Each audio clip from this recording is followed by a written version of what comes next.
Let's take a look this morning. This is Brother Peter with tidbits from the Word. Let's take a look in Matthew 25 and see about what God says and Jesus says about the sheep and the goats. Sheep and goats are two different types of animals. One is not the other. They can both feed in the same pasture, yet they are not going to sleep together. At night, the shepherds over there in the Holy Lands or anywhere else where they raise sheep and goats, they don't pasture them. They pasture them in the same pasture, but they don't sleep in the same place at night. They separate them. The goats sleep in one place and the sheep sleep in another. They have different sleeping habits, and they're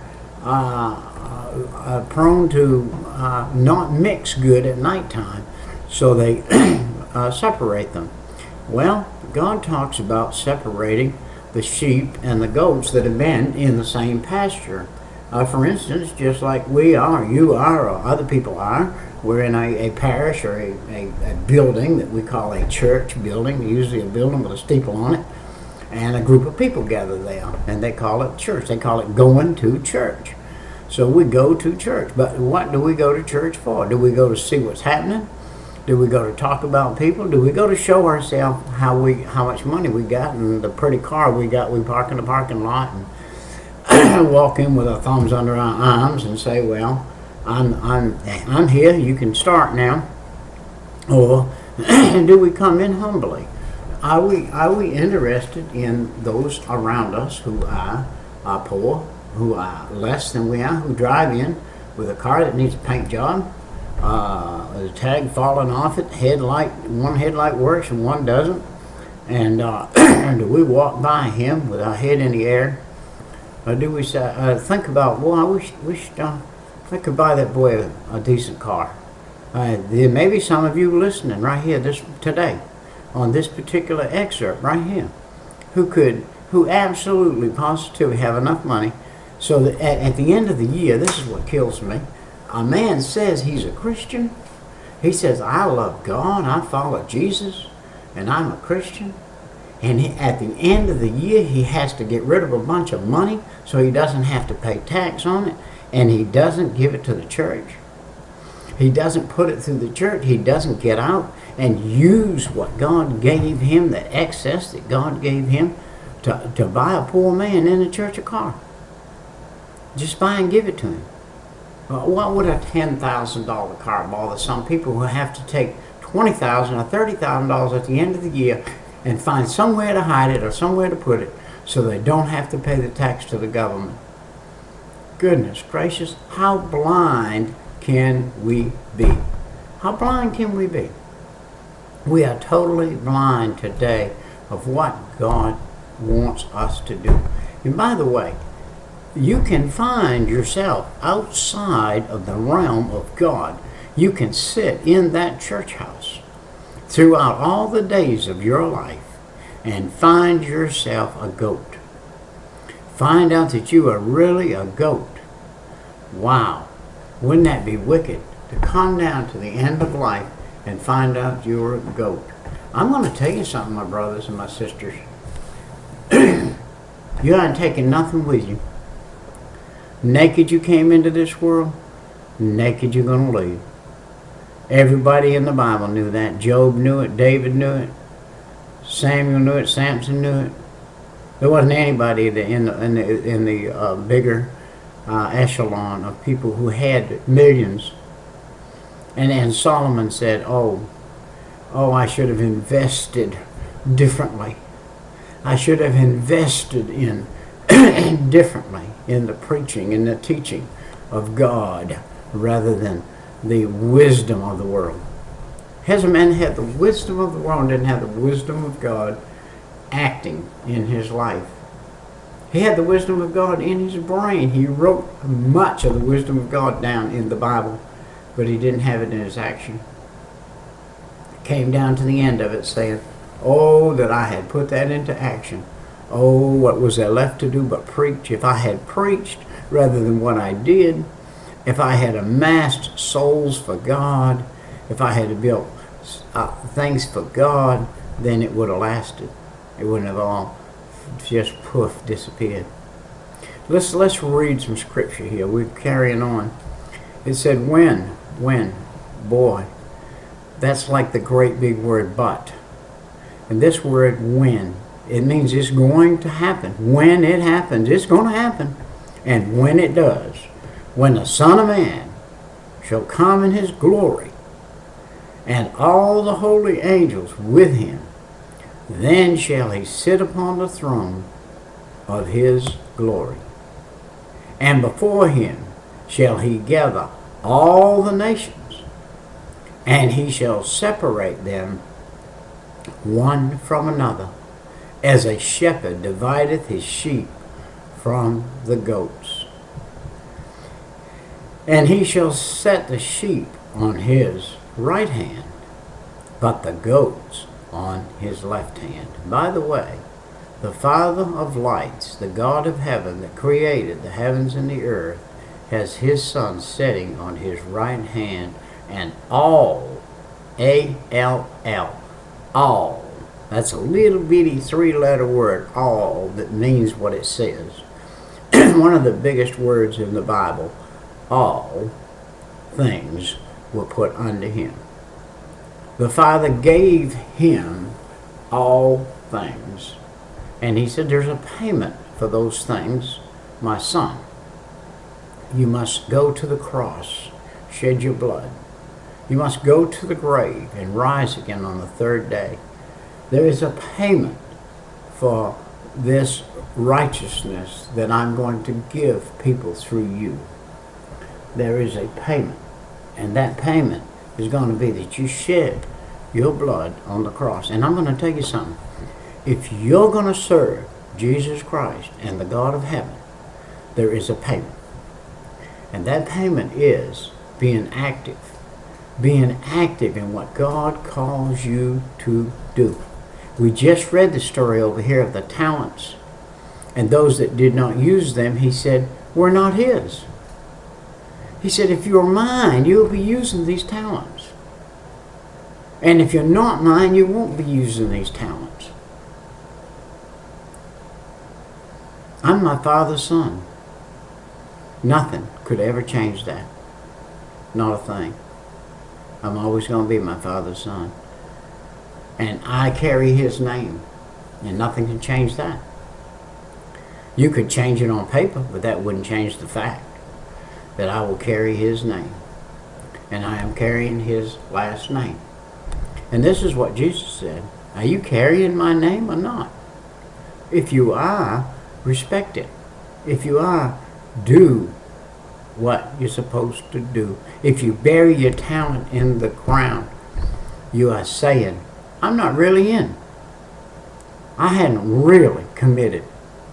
Have you committed? Did you say, Jesus, forgive me of my sin, come in my heart and save my soul, and committed to that? Or did you say it and didn't mean it?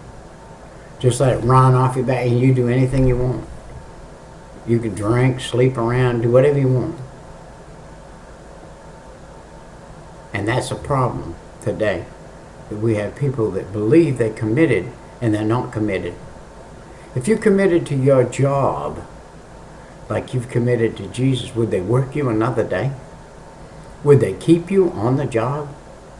If after you got hired, you did as much at your job as you're doing today in Jesus, before Jesus, would they keep you on your job? Let's go on. Let's go on. And before him shall he gather. All right, verse 33.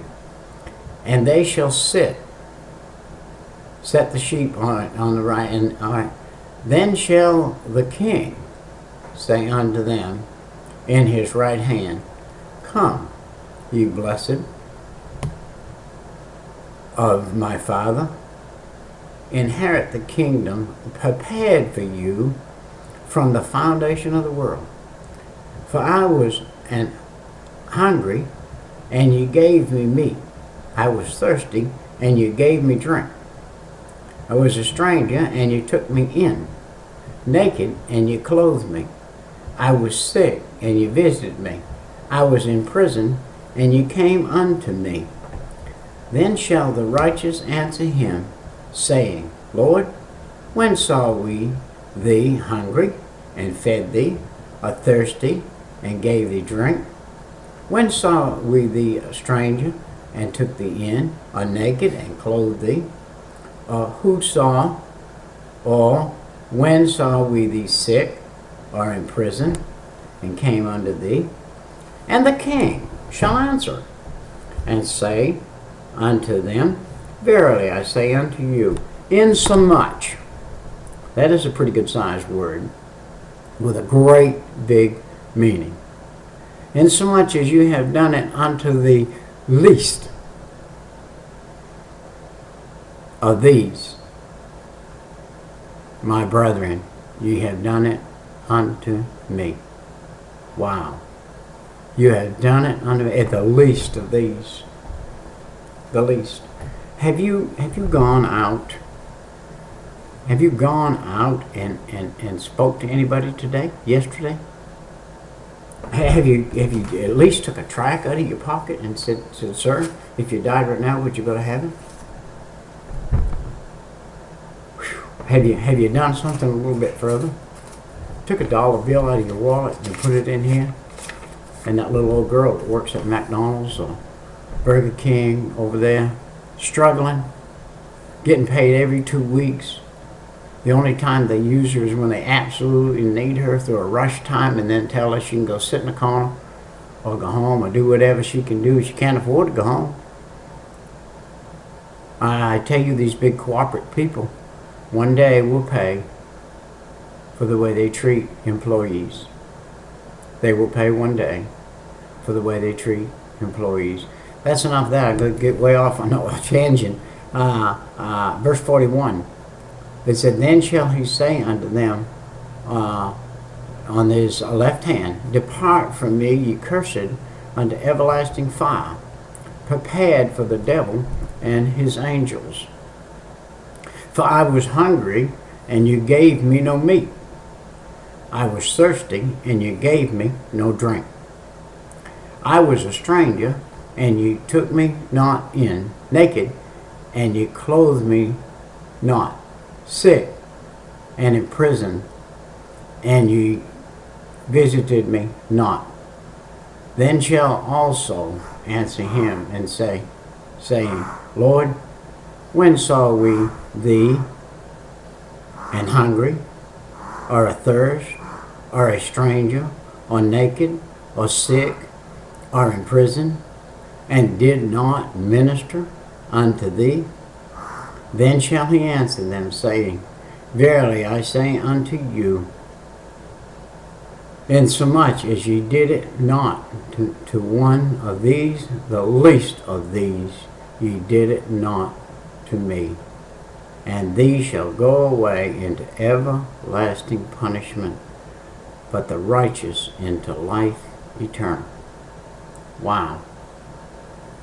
My brothers and my sisters, prove yourself. Prove what you say that you have. I hear people who say they have salvation using bad language. I see people who say they have salvation stealing and robbing, beating people. I see people who are less than honest who say they have salvation. Can you prove to yourself today that you are deserving of everlasting life? Could not the least you could do would be decent? Take some dollars and put them in these tracts. Walk down the sidewalk. You see a man on a bicycle. Wave him down. Say, hey, fella, come here a minute. Let me give you a little something. Talk to you about your soul. Say, sir, if you died right now, sir, do you know whether you'd go to heaven or not? You know what you're going to find? For many, many people that live on the street, you're going to find that they do know Jesus. The Bible said, be careful when you entertain people, because you may be entertaining an angel unaware. Hey, it's not a disgrace in the sense of the word to be homeless. As a matter of fact, probably some of the freest people you will ever meet are people who are homeless. They are free from the burdens of this world. And actually, many of them, as a matter of fact, many of them have money. There was a guy under the bridge. I used to talk, witness to him, talk to him. His home was under the bridge there in west side of Atlanta. And they found him dead one morning. And while they were going through his buggy of trash, they found a roll of money this big. Thousands and thousands and thousands of dollars. He was a veteran, got a veteran's check every month, never spent it. Never spent his money, walked around picking up trash, doing things, never given the money a thought, or the world a thought. Happy where he was living, happy what he was doing. And so the question is, though, is are you in or not? Can you prove by your actions you are God's child? Can other people prove by what they see in you you are God's child? Are you living just for yourself? Are you living from paycheck to paycheck in duress? If you are, start giving. You say, but Brother Peter, we ain't got but one loaf of bread. 10% of that bread ought to go to somebody else. 10% of that loaf of bread ought to go to somebody else. Well, I ain't got but one jar of peanut butter. We'll make a peanut butter sandwich and go down there and find a guy on a bicycle and give him a peanut butter sandwich. Hey, not only will he be happy, but you'll be happy. You'll be happy. Hey, happiness is given, not taken. There's no happiness in receiving. There's no happiness in that. Happiness is when you take and give some of that which you've received and pass it on to somebody else who can use it.